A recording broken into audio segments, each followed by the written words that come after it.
Maarten Paes menunjukkan performa baik di bawah Mistar saat membela timnas Indonesia di kualifikasi Piala Dunia 2026. Maarten Paes masuk daftar penyelamatan terbanyak. Paes menjalani debut bersama Indonesia saat melawan Arab Saudi. Dia sudah bermain sebanyak 4 pertandingan, semuanya di babak ketiga kualifikasi Piala Dunia 2026. Dengan Paes, Indonesia mencatatkan sebanyak 3 hasil imbang dan menelan 1 kekalahan. Indonesia kebobolan 5 gol saat Paes bertugas di bawah Mistar. Situs AFC melansir data kiper dengan jumlah penyelamatan paling banyak. Paes masuk 8 besar dengan 13 save yang dilakukan. Salah satu penampilan terbaik Paes saat Indonesia bermain imbang 0-0 dengan Australia. Selain itu, dia juga tampil bagus saat Indonesia imbang 1-1 dengan Arab Saudi. Paes menepis 1 penalti. Jumlah penyelamatan Maarten Paes masih kalah dari Hasan Suni, Singapura 21 penyelamatan, Sulaiman Abdul Ghafur, Kuwait 20 penyelamatan, Wang Dalei, China 19 penyelamatan, Erzan Tokotayev, Kirgistan 19 penyelamatan, Ibrahim Al-Mukaini, Oman 16 penyelamatan, Ibrahim Lutfaulo, Bahrain 15 penyelamatan, dan Kiao Zinpio, Myanmar 14 penyelamatan. Indonesia akan menjamu Jepang dalam lanjutan kualifikasi Piala Dunia 2026 babak ketiga. Samurai Biru merupakan tim paling produktif di Asia dengan 36 gol yang sudah dilesakkan.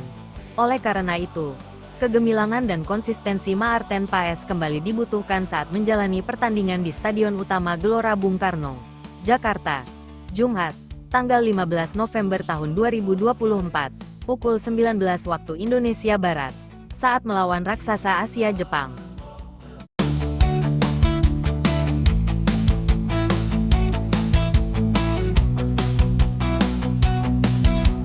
Tiga pemain timnas Indonesia yang jadi sorotan media Jepang di kualifikasi Piala Dunia 2026. Salah satunya adalah preman skuad Garuda julukan timnas Indonesia. Diketahui, timnas Indonesia akan melawan Jepang di matchday kelima grup C babak ketiga kualifikasi Piala Dunia 2026. Laga itu akan digelar di Stadion Utama Gelora Bung Karno, SUGBK, Jakarta, pada Jumat tanggal 15 November tahun 2024 pukul 19 waktu Indonesia Barat. Jepang sejatinya lebih diunggulkan dalam laga ini, sebab mereka tampil tangguh di babak ketiga kualifikasi Piala Dunia 2026 sejauh ini. Jepang belum terkalahkan dengan mengemas 3 kemenangan dan 1 hasil imbang. Alhasil, mereka ada di puncak klasemen grup C saat ini. Kondisi berbeda dialami timnas Indonesia. Mereka belum pernah menang sekalipun. Dari 4 laga yang dijalani, skuad Garuda mengemas 3 hasil imbang dan 1 kekalahan. Dengan raihan 3 poin, mereka ada di urutan kelima pada klasemen sementara babak ketiga kualifikasi Piala Dunia 2026 saat ini. Meski begitu, Jepang ogah memandang remeh timnas Indonesia. Sejumlah pemain pun diwaspadai mereka. Hal ini diungkap media Jepang, Nikkan Sport. Kelvin Verdong salah satu pemain timnas Indonesia yang jadi sorotan media Jepang di kualifikasi Piala Dunia 2026 adalah Kelvin Verdong. Dia memang jadi andalan Shin Tae-yong di skuad timnas Indonesia sejak resmi dinaturalisasi pada tanggal 5 Juni tahun 2024. Kelvin Verdong memang bisa terus bermain apik. Dia tampil baik saat bertahan maupun saat membantu serangan skuad Garuda. Pemain NEC Nijmegen ini punya kecepatan dan ketepatan dalam memberikan umpan sehingga jadi ancaman lawan di sayap kiri.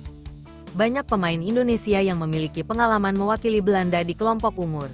Rekan setim Koki Ogawa di NEC Nijmegen, Verdong, juga memperoleh kewarganegaraan Indonesia pada bulan Juni.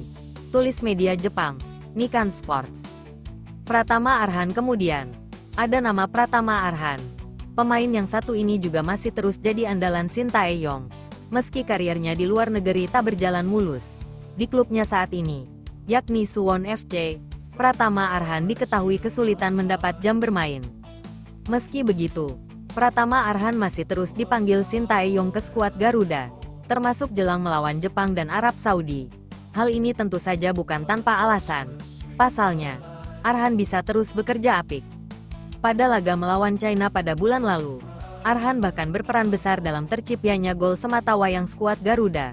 Lewat lemparan ke dalam maut yang memang jadi keahliannya, dia menciptakan peluang manis yang akhirnya bisa dimanfaatkan menjadi gol oleh Tom Haye. Meski begitu, skuad Garuda akhirnya tumbang dengan skor 1-3. Kualitas dan kemampuan Arhan ini pun turut jadi sorotan Nikkan Sports. Para pemain Jepang diminta mewaspadai Arhan yang juga pernah bermain di Jepang bersama Tokyo Verdy ini. Justin Hubner terakhir. Ada Justin Hubner. Bek yang satu ini selalu tampil garang kala membela timnas Indonesia hingga bahkan dijuluki preman timnas Indonesia. Justin Hubner akan kembali memperkuat timnas Indonesia usai absen di periode Oktober tahun 2024 lantaran cedera. Kembalinya Hubner jadi sorotan besar media Jepang karena kualitas permainannya bisa membahayakan kans Jepang untuk menang.